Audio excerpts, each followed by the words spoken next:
South Africa's constitutional court has ruled men can now take women's surnames if they choose. The judges call it a rejection of colonial practice. The Constitutional Court has undone the practice of women being expected to assume their husband's surname as the family name, describing it as largely a colonial import rooted in patriarchal norms. In the case of men, they are deprived of the ability to assume their wife's surname if they so wish. In the case of women, the effects of the scheme are far more insidious. It is not merely so that they are deprived of the right to have their surnames serve as the family surname where their husbands wish to take that surname. It also reinforces patriarchal gender norms which prescribe how women may express their identity, and it makes this expression relational to their husband as a governmental and cultural default. The Constitutional Court further found that the extent and impact of the discrimination does not stop there. The impact on women is also far-reaching. The symbolic consequence is that women's identities are subsumed into their husbands' families after marriage. This has the inevitable upshot of entrenching the notion that the husband is the head of the household. This practice also perpetuates the historical philosophy that women are not equal to men and become akin to minors upon marriage. As a result, the Apex Court confirmed that Section 26 of Section 1A to C of the Births and Deaths Registration Act is unconstitutional insofar as it unfairly discriminates on the basis of gender by failing to afford men the right to assume the surname of women after marriage. The declaration of invalidity is suspended for a period of 24 months to enable Parliament to remedy the defects by either amending the existing legislation or passing new legislation.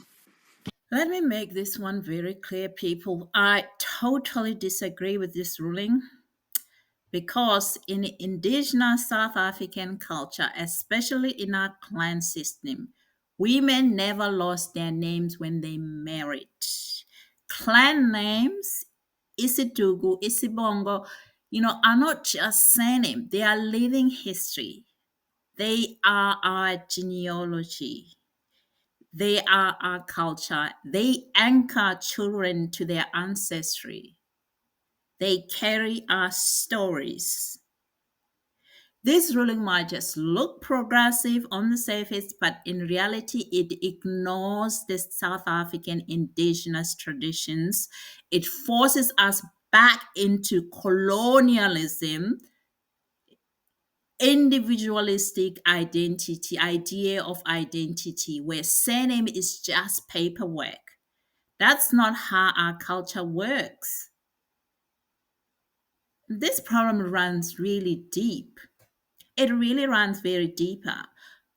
Too often, our courts borrow from foreign treaties, from UN conventions, from the so-called colonialism they despise when they want things to go their way, you know, instead of starting with our own indigenous jurisprudency, our Ubuntu, our customs, our law. That's why I believe South Africa must change its constitution. We need a bill of cultural sovereignty, a dualist system. What does that mean? It means international law only applies if South African parliament or if the parliament says so. Not automatical, not by default. So parliament must debate it. The Council of Traditional Leaders must review it. And only then does it become law in our land. This way, we protect our clans, we protect our heritage, our kinship, our ways of knowing. We stop courts from importing foreign norms that erase who we are. That means that, it's going to be hard to find out if Fusi Musi Cat Makala is an illegal alien. It'll be so hard. Because I told you he was an illegal alien because I could not find him in this genealogy. I could not. All right? So it's going to be difficult to do that. What the heck? On this ruling. A very good evening to you. Thank you so much for your time. I mean, we've just listened to mixed reactions from some South Africans in Limpopo talking about how, it's really not a problem. We're in love. What is the problem? What's your reaction? Well, it's laughable that an African court can come to that conclusion. And it's something that I don't see it being implementable. And any parliament that were to take a decision to make that enforceable would actually be inviting the citizens to collapse that parliament. Look, this ruling is very destructive because what it will do is going to destabilize the families, the communities, and society at large. Because we take cue on the cultural arrangement and structural arrangements of the African society.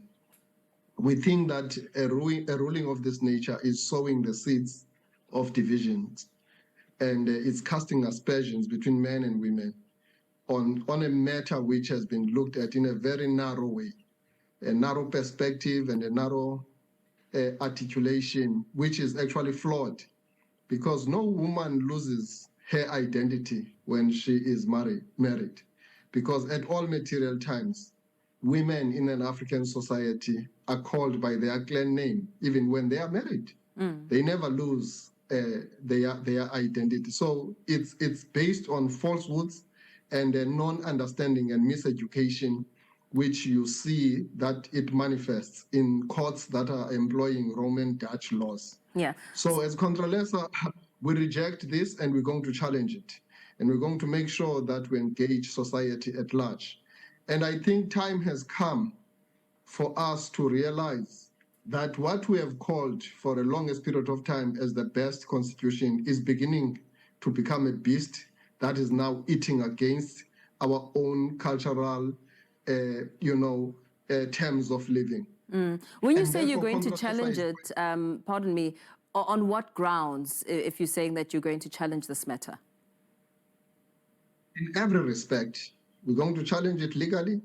We're also going to challenge it politically by taking this fight straight to Parliament itself, so that we object to this, so that that section stays put.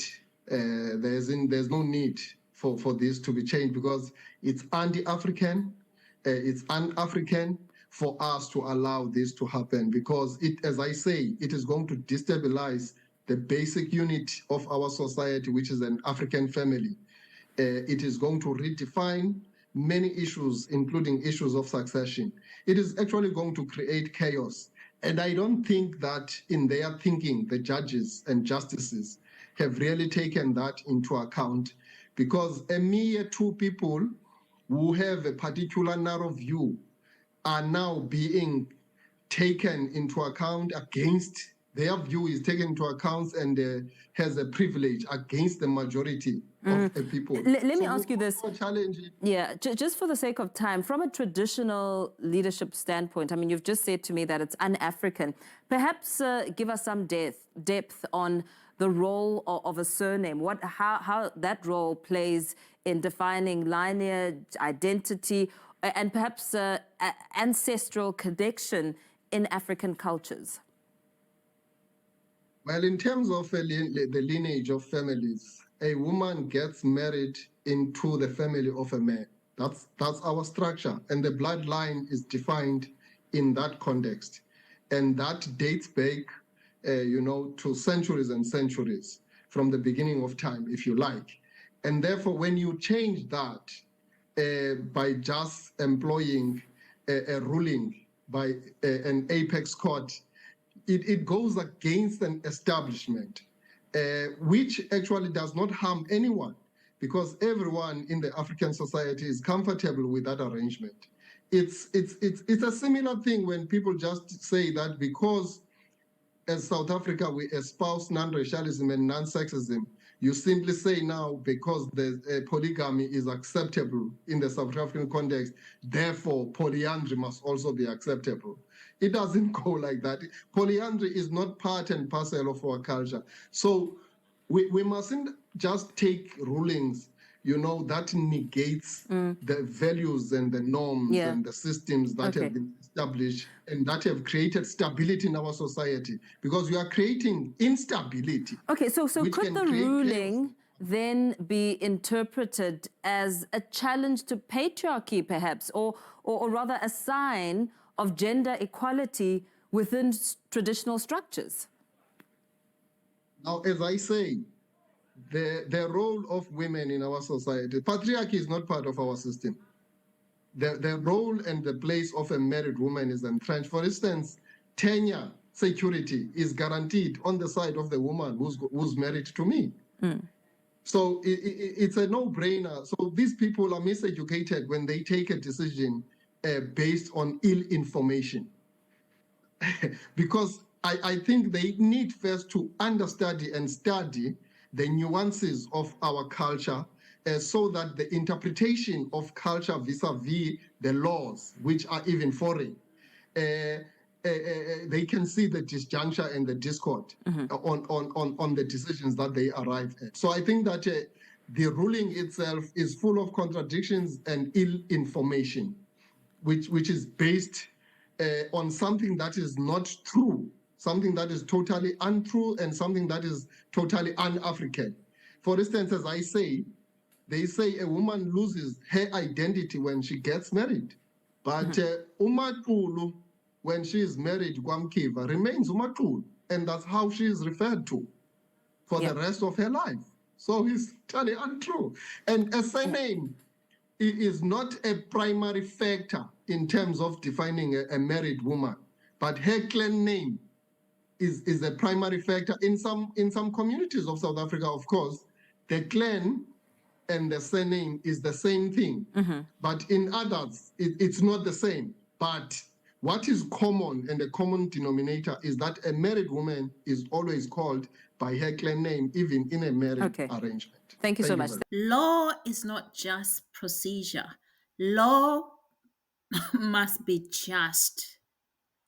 A good law protects dignity, Ubuntu, identity, and culture. A bad law, even if it looks neat on paper, can strip away our history. Mzansi, if we're serious about decolonization, if this court does really know what it means to decolonize things, then they've got a funny way of showing it, because surely this is not decolonization, it is recolonization. Then it's time to restore our legal sovereignty. It's time to stand for our own customs, our clans, our names, because without them, we lose far more than just a surname. We lose ourselves, we lose our heritage.